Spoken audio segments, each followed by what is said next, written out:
A lot to cover today. A lot of topics that I want to get your take on, but I guess we should probably start with yesterday Mm. and the hostages being returned to Israel, and Donald Trump. I think rightly getting a little bit of a victory lap. What do you make of that, Charlie? Yeah, look, I'm reading my newsletter about that this morning, and all garden parties need a skunk, and I am willing to volunteer for that particular role. I mean, look, the jubilation's real, the accomplishment, is temporary, but it is very, very significant. So, yeah, give him his victory lap. But I do think it's important to remember a few things. I mean, it's sort of at moments like this is where you need to like take a deep breath and take stock of things. The reality is that the Mideast is still the Mideast. Hamas is still Hamas. Um, Netanyahu is still Netanyahu. And Donald Trump is still Donald Trump.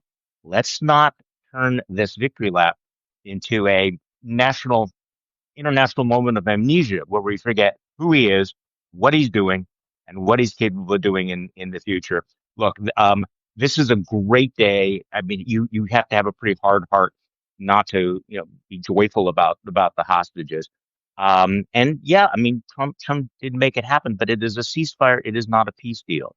And if you pull the lens back from you know the last week, like the last nanosecond, Mideast is the graveyard of these false peace deals and false springs. So lots of things can still go wrong. But let's not kind of forget that we're still dealing with Donald J. Trump, Vesuvius of corruption, cruelty, surrounded by that gaggle of grifters and tyrants and bonesaw murderers and people who've paid him off and all of that stuff. But um, I actually, you wrote something that I thought was actually kind of right. There is a real politique view of this that says that this is kind of Donald Trump's element, right? I mean, there is that thing that in a world of gangsters and thugs, we need our own gangster and Yeah. thug. So it was the man for the moment. You go into that, into this world of you know bad actors who are completely transactional, and Donald Trump's style works there. Your thoughts? Yeah, and so let me give credit to Joe. The first person I heard make this point was Jonah Goldberg. Other people have subsequently made it, but the theory is that Donald Trump's Yeah. only real successes have come in the Middle East, and that's not a coincidence because that's the one area where his style resonates, where they're transactional. It's about sort of dominance and saving face, Yep. and that Trump's worldview meshes very well with the way the Middle East operates, which might explain why normal American politicians have not had much success there. Trump, that's the one place where he seems to have actually, maybe found his calling. Well, yes, they found his calling and billions of dollars in crypto bribes. And I mean, you see the scene there. There's Jared Kushner, who's been cashing in on the Middle East. You have Witkoff, who just, he and Trump just cut that big crypto deal with the UAE. And so, yes, previous presidents have failed because previous presidents have been governed by certain rules and norms that were accepted. Trump doesn't accept them. I guess the point is that in our celebration and victory lap, are we now going to go, okay, this is like the new normal? We actually need the most, corrupt bully on the block in order to make our way in the world. Again, very, very mixed. Give him his day, but let's not, Yeah. let's not be pumping in the amnesia. Yeah. And I'm sure there will be people who will make that argument that the world is a dangerous place. He's an SOB, but he's our SOB. But I don't think that's going to, um, I think the people who've bought into that argument have probably already bought into that argument Yeah, at this point. yeah. And it's And then competing with a also, lot it's of, also temporary. I mean, here's the yeah. other thing is, I mean, it's like, what comes next is so complex. And a lot of it does rely upon the goodwill of some of the worst, most malicious actors on the planet right now. I Oh, yeah. mean, We're in take phase a look one at of 20, I think, right? absolutely. Yeah.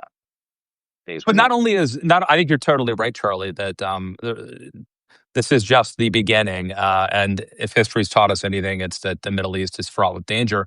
But even just as a news story, I mean, Donald Trump lived by the sword, died by the sword. He has created this environment where nothing really sustains. There is so the idea that this is the turning point. This is the day that Donald Trump became president.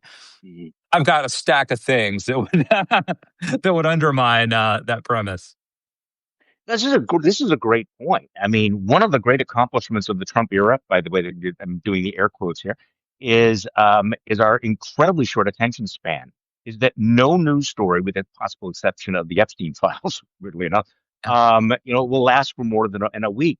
And you and I will be sitting here next Tuesday, and it's certainly possible to go, "Hey, Matt, do you remember back in the before times when we thought that that Mideast deal was a big turning point? Do you even remember that?" Because this is the zone, and again, your point, the zone is flooded, and Donald Trump has been the master of the distraction. Yeah. Unfortunately, though, he's given us, the attention spans of goldfish. Even I mean, and even stories that are insane and that Trump would want to perpetuate are fleeting. I mean, how long ago was Charlie Kirk assassinated? It feels like a year ago at this point. I don't think it was that long ago, but yes, things are. You know, this is the downside if you're Trump, I guess. And he can't get things to resonate either. Well, and again, it's sometimes I think we do need to take a longer view on all of this. The success or failure of this was not determined yesterday. The hostages are back. Hamas is not disarmed. What happens if Netanyahu starts bombing again? What happens if the violence kicks up? What happens if the aid workers are kicked out? There's so many things that can happen. I mean, the notion that, and now we move on to the next 19 points. Take a look at what is left of Gaza, the reconstruction of Gaza, and a peace plan in Gaza in the current environment. Good luck with that. But and again, I was reminded again that Donald Trump is uniquely ignorant of history when he's sitting there and Marco Rubio trying to suck up and says this is the biggest deal in 50 years, and Trump says, well, why not 100 years? And then he signs it and he says it takes thousands of years to do it. It's like I suppose that may be one of his superpowers, that he has no memory, no context, but it also means that he probably has no idea of what lies ahead and how incredibly hard it's going to be.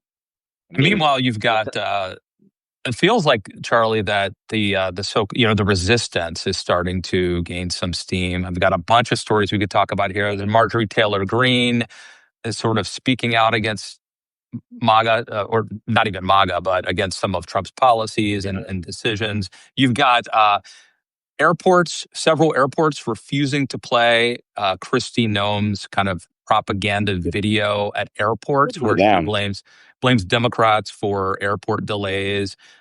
We've got several, almost all the mainstream media outlets refusing to go along with this pledge that the Correct. Pentagon wants them to sign. And then we've got the No King's Day coming up. So I don't know which of these stories you want to start with, but it seems like there's a trend. Oh, and the other one, by the way, I think there's an increasing sense that Democrats may actually be winning the government shutdown fight, such as it is. So I don't know Weirdly what, enough, yeah. yeah. Well, let's start briefly with the No Kings rally, which I think is going to be big, and I think is important because constantly people are saying, well, what can we do? What can we do? When are people going to stand up against Trump? You know, the fact is that right now there are few tools for the average American. What can the average American do? They can turn out for those rallies.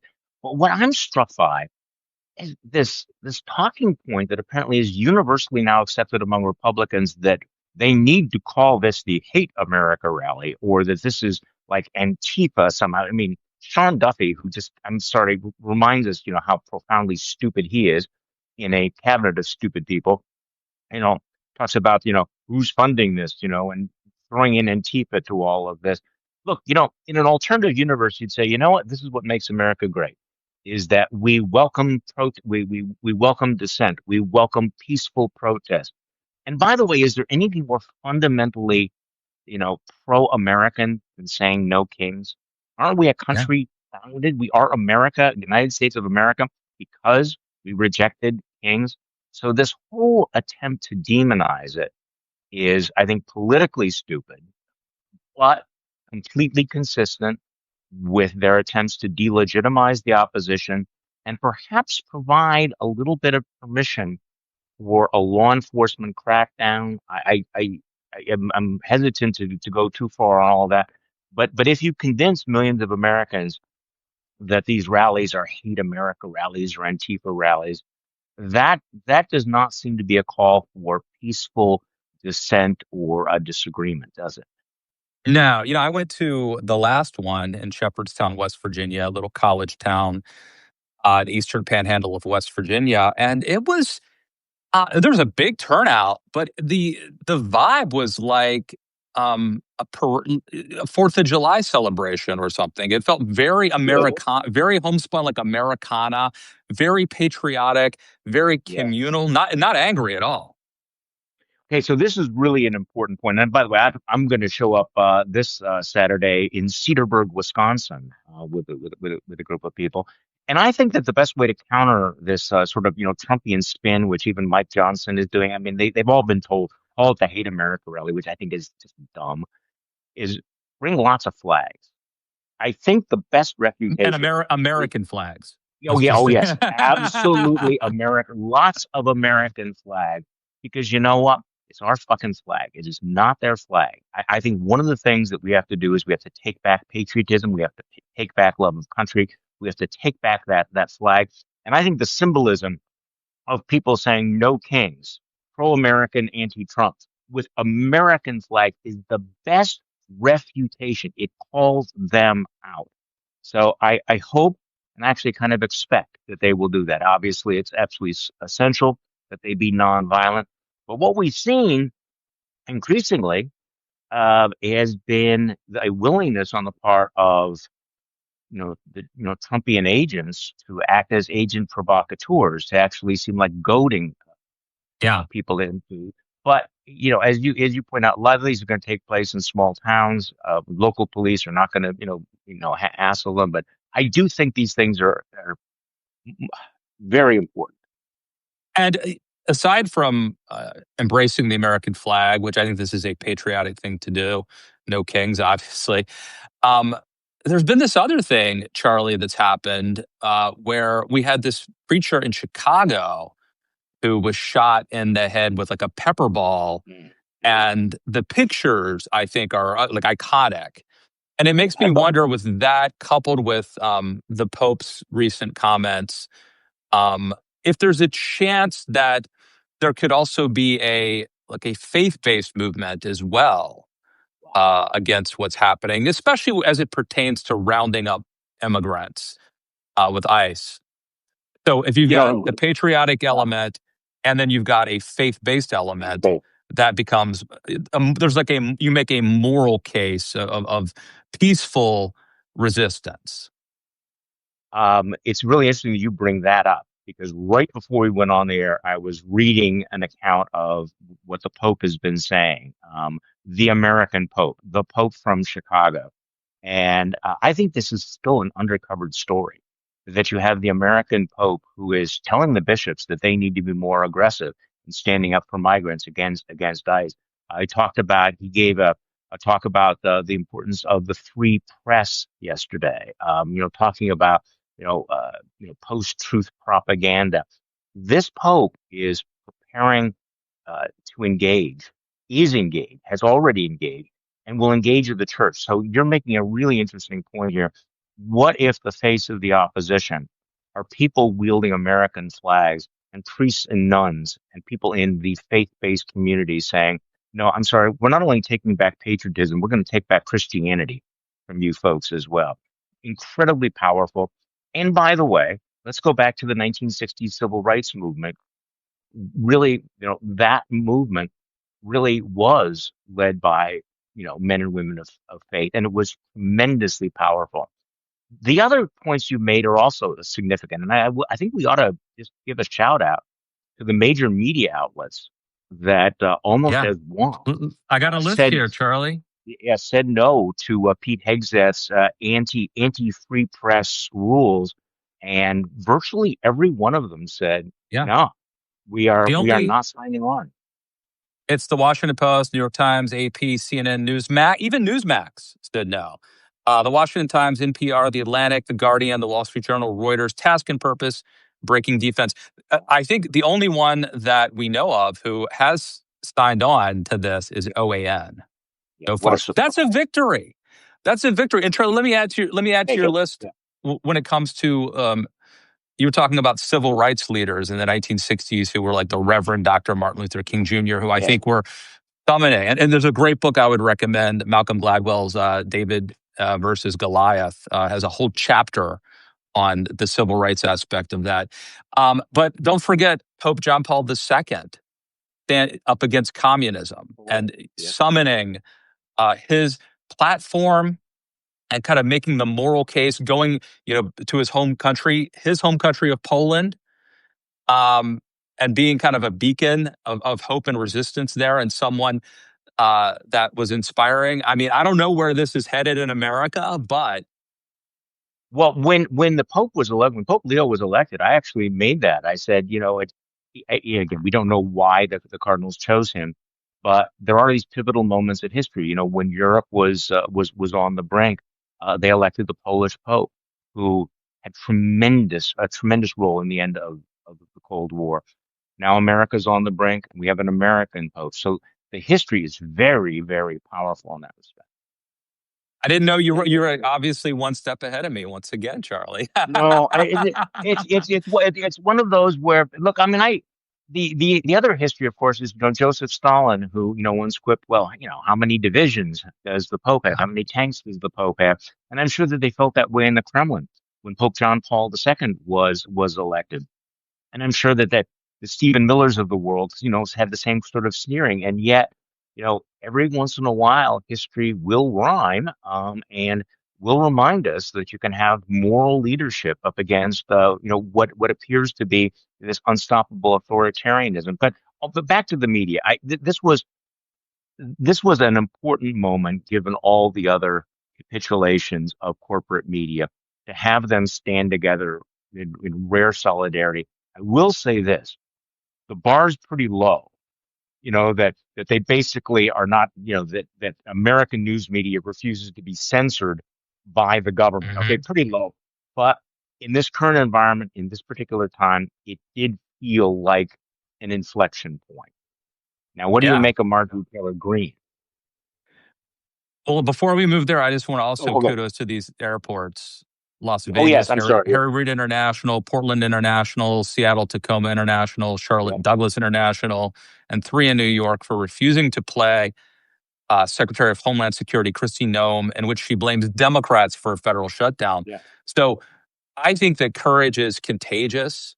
And, I don't know. Was it Jimmy Kimmel who started all this? Is he what's the line that Lincoln asked? Are you the little woman who started all this trouble? Is Jimmy Kimmel? Are we going to look back and say that that was like the turning point, that Kimmel survived, and then all of a sudden people got some balls?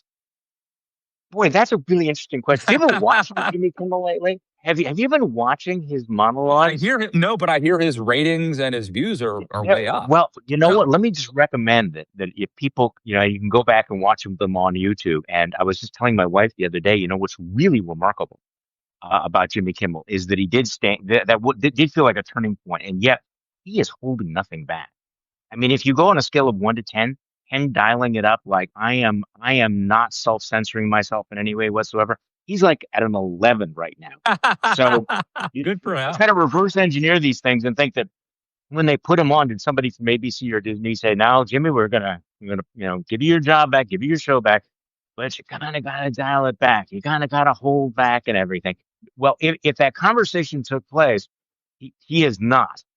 It is out there. It's very point. It's as good as any of the commentary that you're going to see about the Trump administration. So, yeah, it does feel like it, and also the fact that he is continues to be absolutely fearless as a voice of the opposition. That there are people who are traumatized by all of this. You see them all the time, once they've been threatened, you can kind of feel they kind of keep their heads down or they kind of hedge and fudge.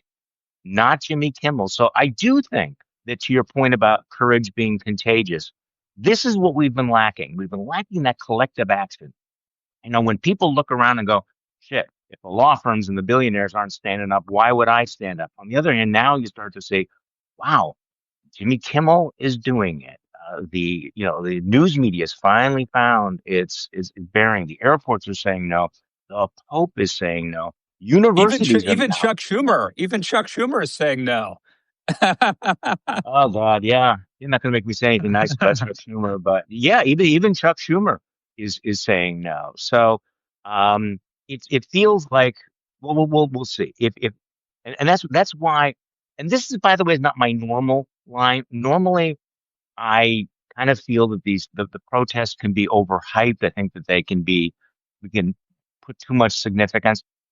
I just think that what happens this Saturday is going to matter. And it's going to matter not just the way it looks, but for the people who come out, because it is so crucial for people to go out and look around and go, you know what? I'm not alone. I'm not the crazy ones. To feel that they are not completely vulnerable, because the secret sauce of authoritarianism is to make people feel isolated and helpless, Yeah. right? To make them think that the government is irresistible. And there's a whole class of punditry that says, it's dark, it's over, democracy is dead, the American dream is over, why struggle? I mean, if people buy into that argument, then they win. By the way, can I make a TV recommendation? If you Please. haven't seen it, this Netflix, Famous Last Words with Jane Goodall, Hmm. very powerful. And Nice. she makes the point at the end about you need to keep fighting and not surrender. And this was filmed before she died with the ground rules that would not be aired until afterwards. And so that's kind of her final message. And I have to say, boy, talk about powerful and timely. So you can find it on Netflix. Famous Yeah. Last Words. We can go to do watch it. I I think just to reiterate, I think that it would be great if a lot of people came out on Saturday, if they were peaceful, if they had American flags, and I wouldn't be opposed. I don't think you need to.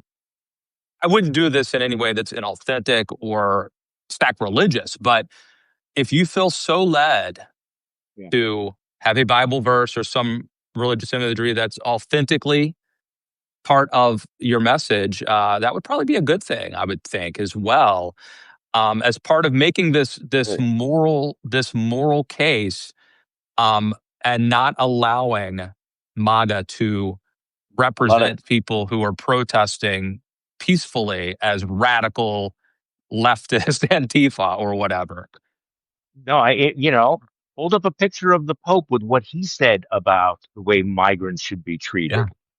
And some of the things. I mean, I don't know whether you saw this, but the Pope actually is quoting Hannah Arendt Uh, about how tyrants distort truth and everything. I mean, he is to say that he is locked into the moment is putting it mildly.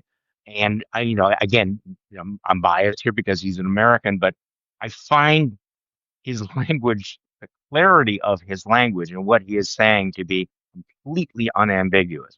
In the past, sometimes you have that sort of convoluted, yeah. it's translated from the Latin into Italian, into whatever, and it comes out and it's like, what? This guy, Right. you know what he says and you know what he means.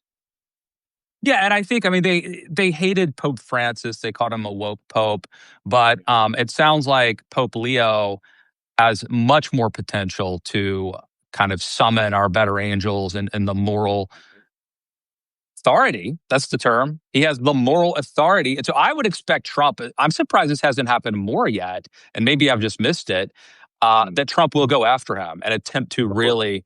And, look, you could say, well, that would be stupid because there's X number of Catholic. That's what Trump does. He will take you down and try to. That's his MO. So I would expect. Well, he I will mean, have, yeah, the other MAGA influencers too. definitely, definitely. All right. So you mentioned Marjorie Taylor Green. I gotta. So there's a whole bunch of stuff going on with MTG lately. She's been, I think, kind of courageously speaking out in favor of publishing the Epstein files. She's been critical of Trump. But the latest, I don't know if you saw this Washington Post story, Charlie. Marjorie Taylor Green tearing into her own party says GOP men in Congress are, quote, weak.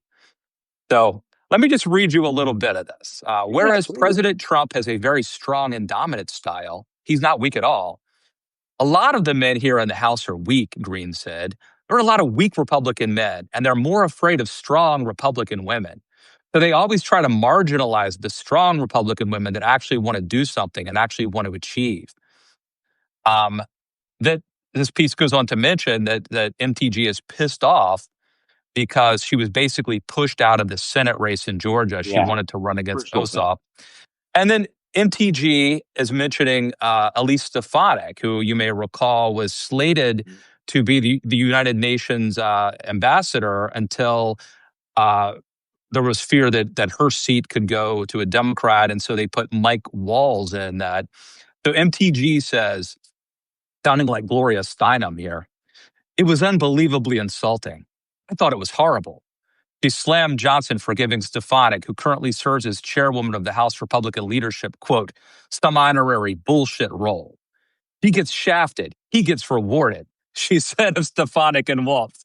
The incident smacked of unfairness to Green, quote. She's a woman, so it was okay to do that to her somehow, Green said. So, first of all, he's a feminist, big time. Yeah. Second of all, didn't Donald Trump orchestrate this? Not Mike Johnson? Like, Yes. why is he being blamed all of a sudden? Well, this is the thing to keep in mind about Marjorie Taylor Greene, who's obviously having some fun, obviously enjoying the attention, obviously feeling a little bit liberated, obviously all out of bleeps to give.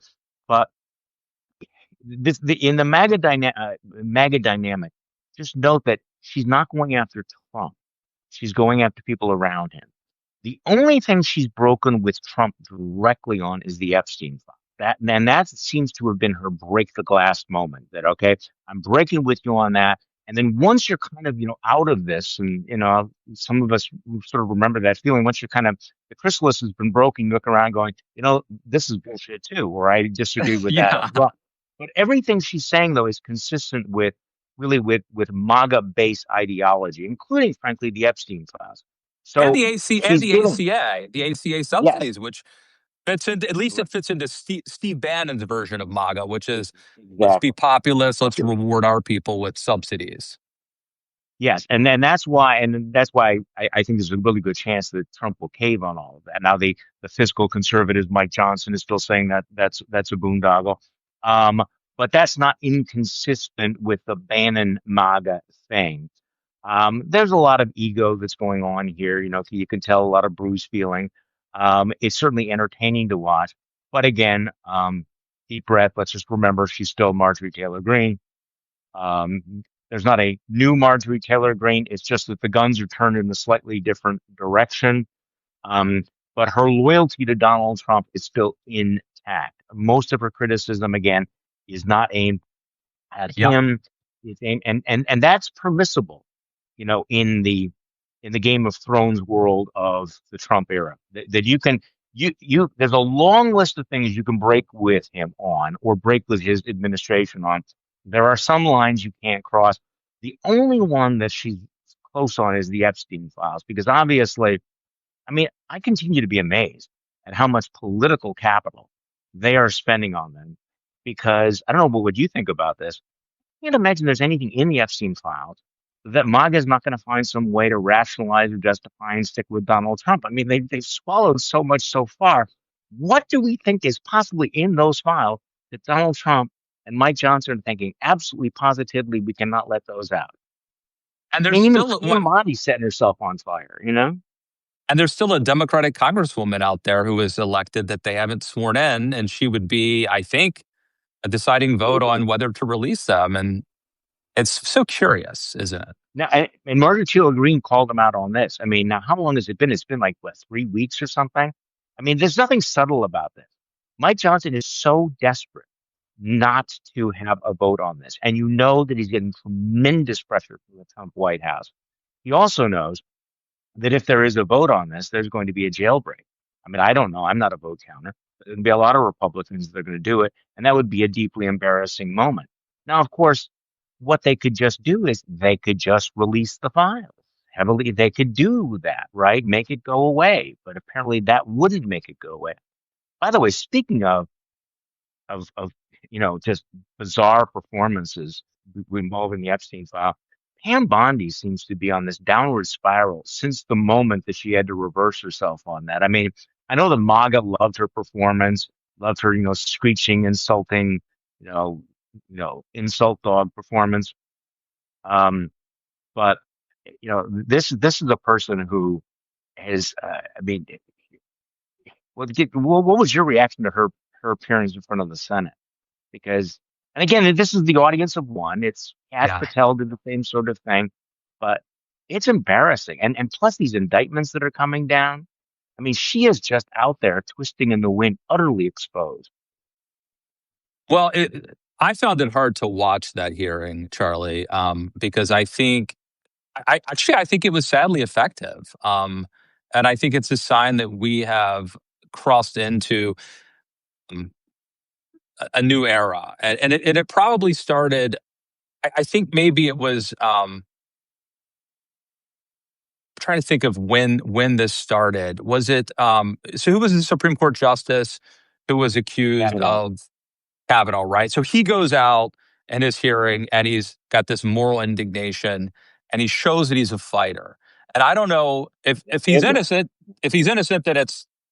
then it was like kind of justifiable indignation. But whatever the case may be, I think he went out there and was much hotter than you normally are. Normally in these hearings, you're supposed to be calm and all of Yeah, that. And it worked because I think it signaled to Trump that he was a fighter and it kind of galvanized Republicans around him. And I wonder if maybe, though, that was a turning point where now everybody who goes into one of these hearings is like, I'm going to go in and attack the Democrats asking the definitely. questions, and it's obviously performative, but I found it very sad, and not that it was like I didn't find her cringe specifically. I was like sad that I think it actually is working. That was my takeaway. Well, I'm not sure what working, but yes, I mean, obviously she's doing what she's supposed to do in Trump world. You're making a really interesting point that the rules have changed since that Kavanaugh hearing. Boy, I remember that day really well because in the morning of that day, I think you and I were at the Texas Tribune we Festival. were. At this point, we I were yeah, together, right? we may have even had this conversation. Yeah, wow. In the morning, I thought he was done. By Hmm. the afternoon, when he came out with that, he turned it around. That's a very interesting point where you sort of draw the line. What strikes me is that sort of everybody knows that the rules are changed. Certainly, Trump world knows the rules are changed. The Senate Democrats haven't figured that out yet. I They do. totally agree. I They totally agree. they are still bringing their checkers board Yeah. to the Thunderdome, and they're You know, sitting there going, okay, so I am prepared to play this elaborate game. And Cash Patel and Pam Bondi punch them in the face. And then they go back and they think, maybe we ought to work on our chess and checker skills. No, you understand the game is completely different. And so at some point, these guys have to like get together in a room, put their egos in a box, and figure out how are we going to navigate a completely new world. And this has been the problem, I think, of congressional Democrats is they are conventional politicians who continue to behave as if this is conventional politics. The Trump people are playing a completely different game. They know what yep, the game is, and yet these senior Democrats just look like they weren't fully prepared for that totally kind of a agree. game. Totally agree.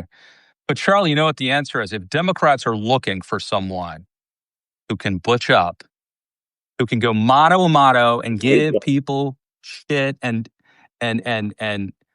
be mean, just as mean and nasty. The Democrats, you know who that is, right, Charlie? What are you gonna say? Katie, Katie Porter. That's the answer to all of Okay, this. that was good. Because I thought you were going to say something like Mark. Okay, did people know the Katie Porter story because she's the leading Democratic candidate for governor yeah, in yep, California. She was the kind of a star among congressional Democrats. You remember that picture of her, kind of an iconic picture where she's reading the book. what was it like? I don't give a fuck or something like that. Yeah, But everybody something thought, like that. and Yeah. she's wicked smart, right? I mean, she's really, really, really smart, and apparently a really awful human being. Not a good I mean, boss.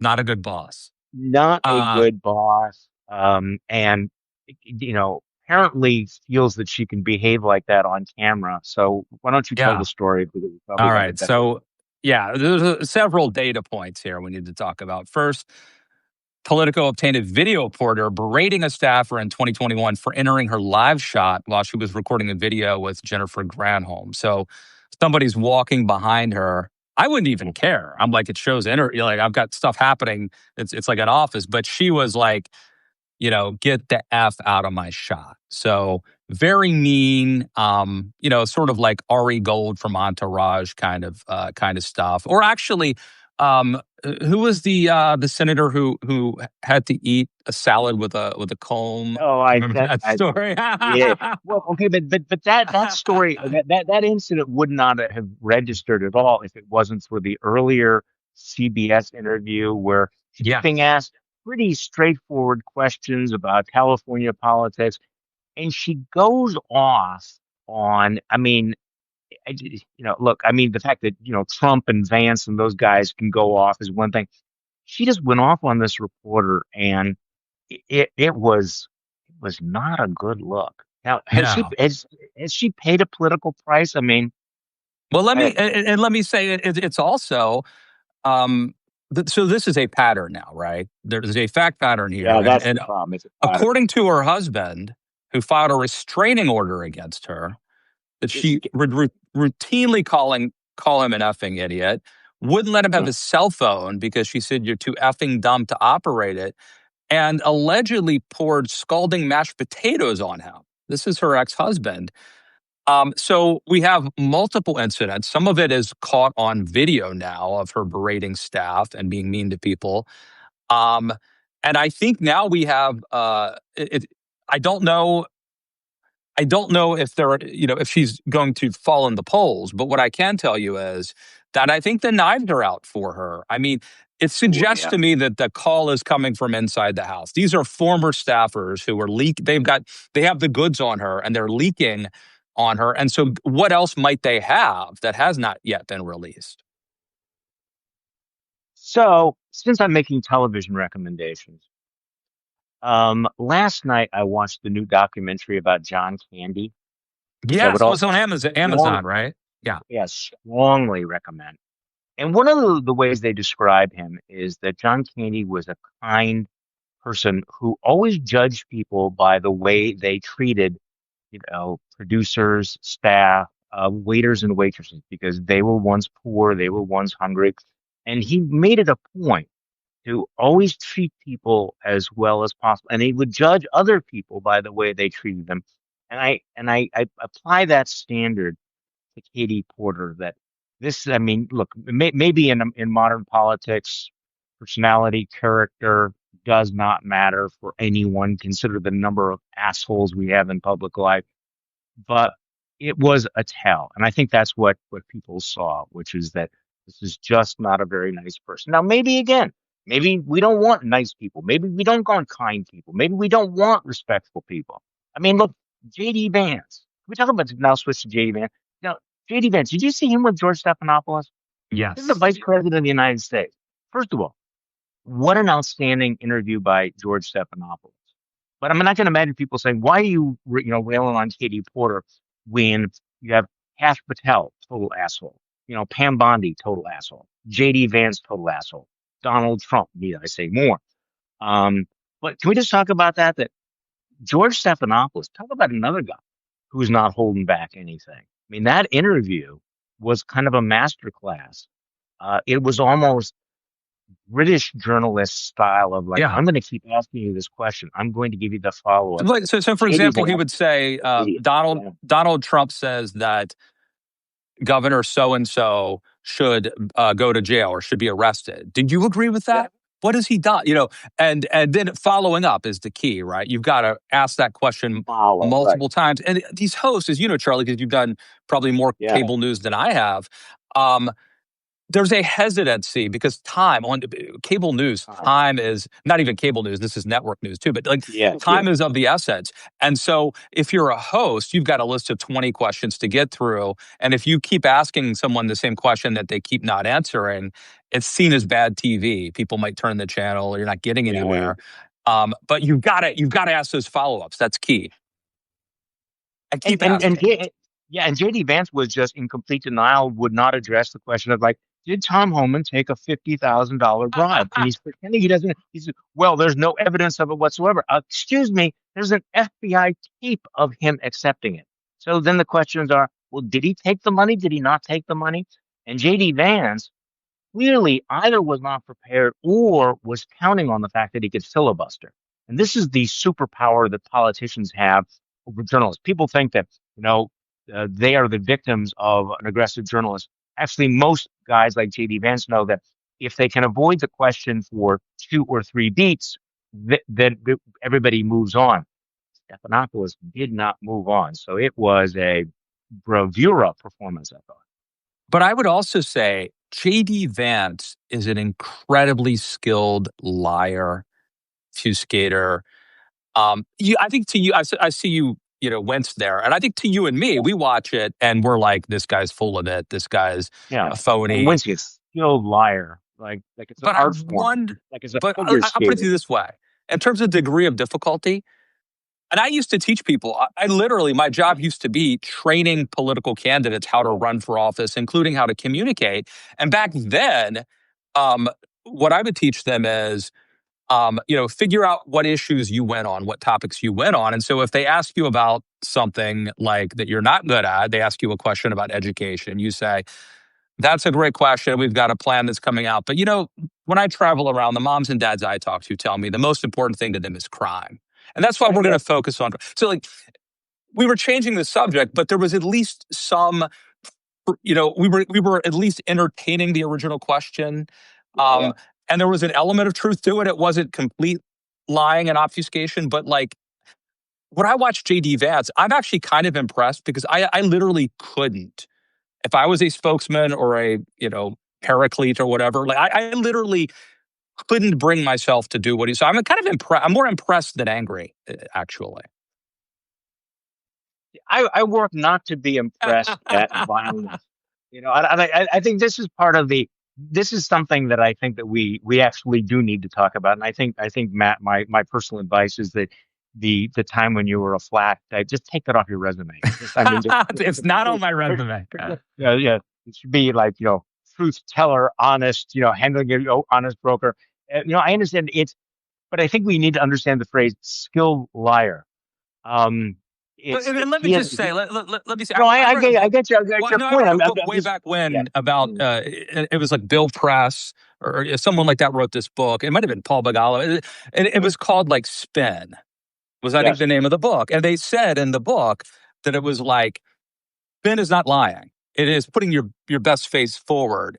But I think that there was a certain playfulness, gamesmanship associated with the old school spinning of changing the subject in a way that was maybe clever or to a non sequitur. Now it is just on steroids, right? Well, it's the brazenness. It is the shamelessness. It is the confidence that I can look right in the camera and I can lie and I can get away with it.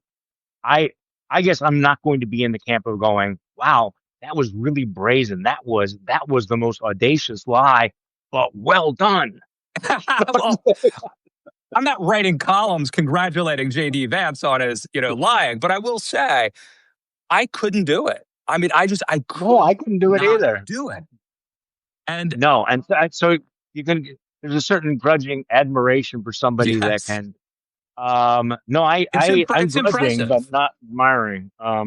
Yeah, these people are they continue to do something. I mean, the way they have distorted reality into their own image is kind of breathtaking. I'm going to stick with the awful part of it, but you can see that they are creatures of that belief that the alternative reality silo is so great that they can get away with a lie. Um, and there's a certain confidence that gives them that did not exist a few years ago. Um, And of course, it all comes back to the fact that we have millions of people who are either completely disengaged or who watch this, know they're being lied to, and don't care they're being lied to. And that's a dilemma that we're going to have to live with for a very long time. Let me, if I could summarize our conversation so far, and then are you game to take some questions in a minute from Oh, absolutely. I'm always the getting peanut yeah, gallery? Okay. absolutely. So if you've got some, save them up. I'll put my glasses on here in a second, my reading glasses. And, but to some, I feel like, eh, part of what we've talked about today is that there is this kind of, there's a moral case that is coming up to be made. And when it comes to the Katie, I want to go back to the Katie Porter story too. I think that you need to be mean and you need to be a fighter. You need to be tough, but don't direct that toward your interns or your staffers, people who are vulnerable. That you're in this. There's a power dynamic that is asymmetric, and that's why I think you were saying about John Candy. I tell my sons, they're not quite to dating age yet, but like if someone's rude to the waiter or waitress, Yes. that's a tell. That's game over. That's a deal breaker. And so I think Democrats should want someone who can go toe to toe with, the Pam Bondis and the Marjorie Taylor Greens and be tough and nasty to them. But don't be mean to staff or interns. And I would also say, from a purely, even if you don't care about values or being a good person, and I think you obviously should, but even if you don't care, Mhm. I can't tell you, Charlie, how many there are people who are like interns for me who then became like the assistant to a network president or the Yeah, Wall you Street don't Journal know. editorial board. Like, you never Yeah, know where they're going to go in 10 that's years. An right. intern today Yeah. could be an important person tomorrow. So, Yeah, all right. I agree. I mean, there's a really good distinction. Do not confer being a confuse being a total asshole to working people, to people who are, around you with being the champion for values that you want to be out there in the arena. Not really, no. All right. Questions for Charlie. Now's the time. I will endeavor to read some. If you've got some comments, questions, thank you, Charlie and Matt. You're welcome. Um, well, let me ask you this, Charlie. This is not a question from the Peanut Gallery yet, Yeah. but did you see that the Texas National Guard? There were videos about how the Texas National Guard was too fat, and it was kind of, I think, mocking Pete Hegseth. And but now some of them, reportedly, some of these Texas National Guard have now been recalled or whatever The because fat ones. they don't meet the standards. Do you think there should be, for you and me, should there be some sort of a weight requirement, some pull ups, something like that? Yes, I think there should be, and I think it should apply to everybody, including the president of the United States. But this is one of those weird things. Is you have Pete Hegseth talking about fat generals and fat admirals. He's standing right next to Donald Trump. It's like, hey, can we just have a little bit of perspective? Yeah, I'm really glad that we're all focusing on the most important things with the Texas National Guard. And by the way, I think it was Jimmy Kimmel who made the point that Texas National Guardsmen were um, filmed going to Illinois, and they were all wearing camouflage fatigues. And he said just a kind of a pro tip that wearing camouflage fatigues is not going to make you blend in Chicago. Indeed. Yeah, I mean, Nome is the classic example of this. She just, is so good at wearing those costumes. Really, it's cosplay. Um, so a couple people wanted to know if we are going to No Kings. I went last time. I may go again. If I go, it'll probably be Shepherdstown. You are going. Where did I you am say going you're to go going again? Cedarburg, Wisconsin. I am going to go up there because you know what?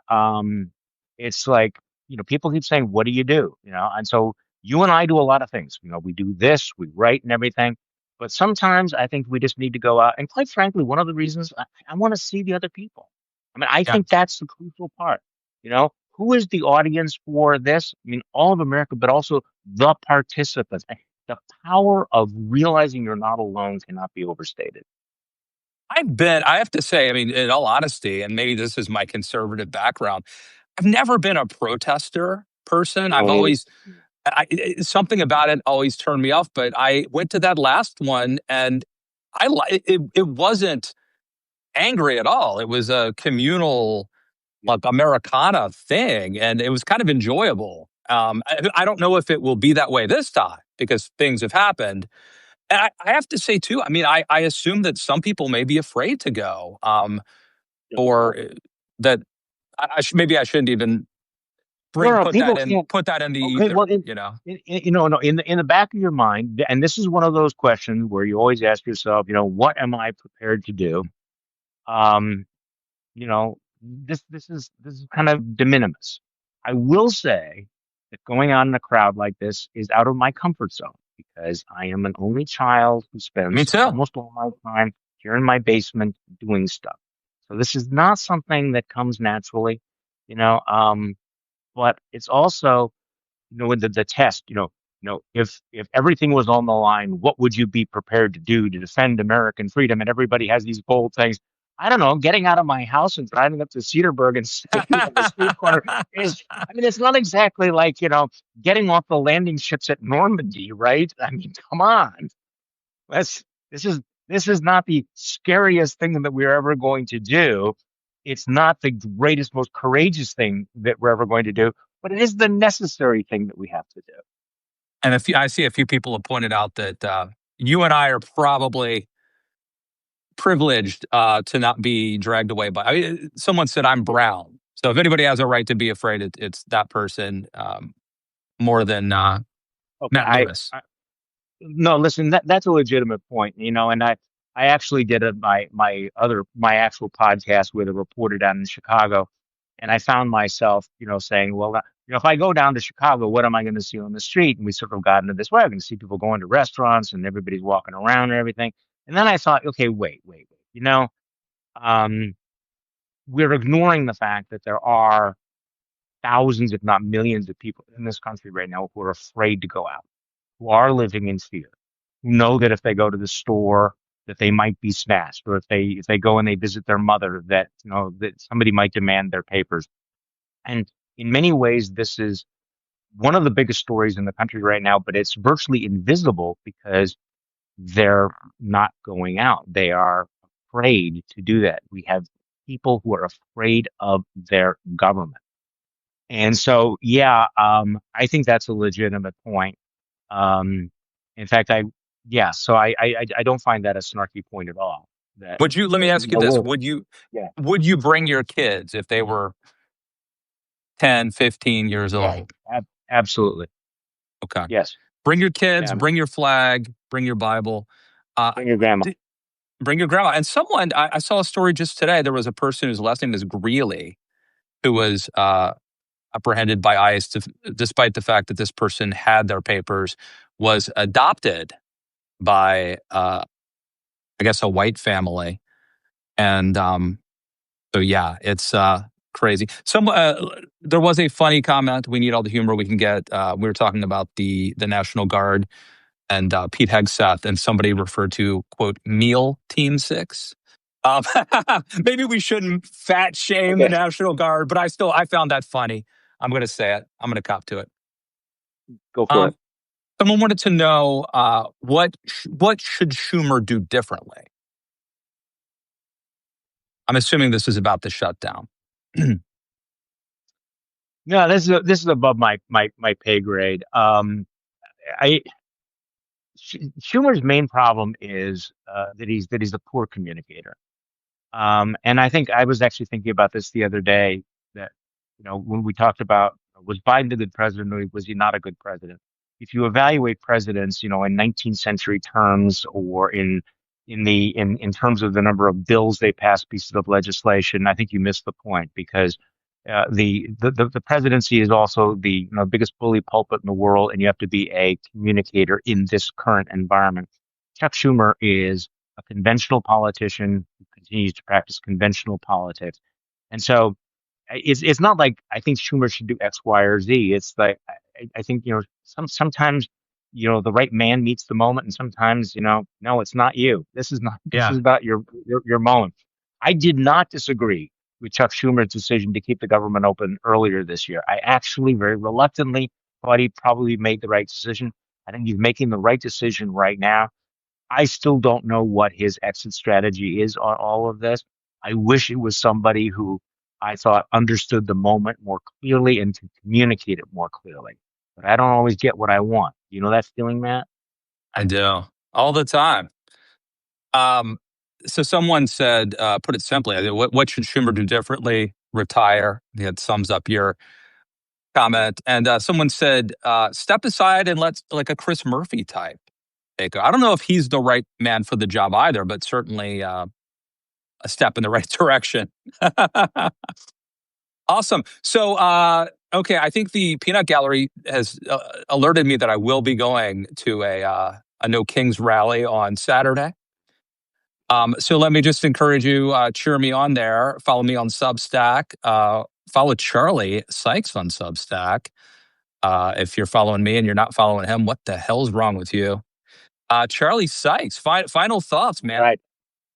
Okay, yeah, I'm going to be wearing my no Kingston 1776 hat, so in case anybody's out there in Cedarburg, Wisconsin.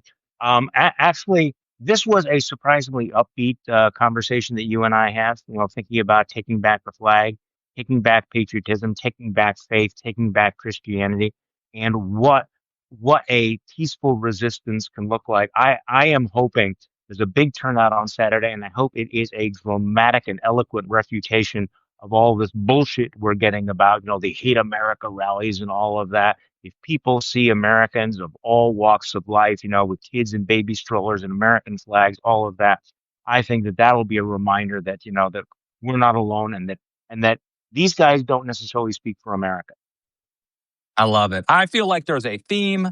It was a little all over the place, but you summarized it. There was a theme to this episode. We're doing it every Tuesday. So Every Tuesday. hopefully we'll be Well, back well, here. well, we'll have an after action report next Tuesday. Let's do it. Okay. Yeah, I We'll love talk that. about our experiences. Okay. What All right. happened? Thank Matt and Charlie go to No Kings. What happened? All right. Sykes and Lewis. Awesome, my friend. Thank you, everybody, for watching. Thanks, Charlie. See you Thank next you. week. Thank you.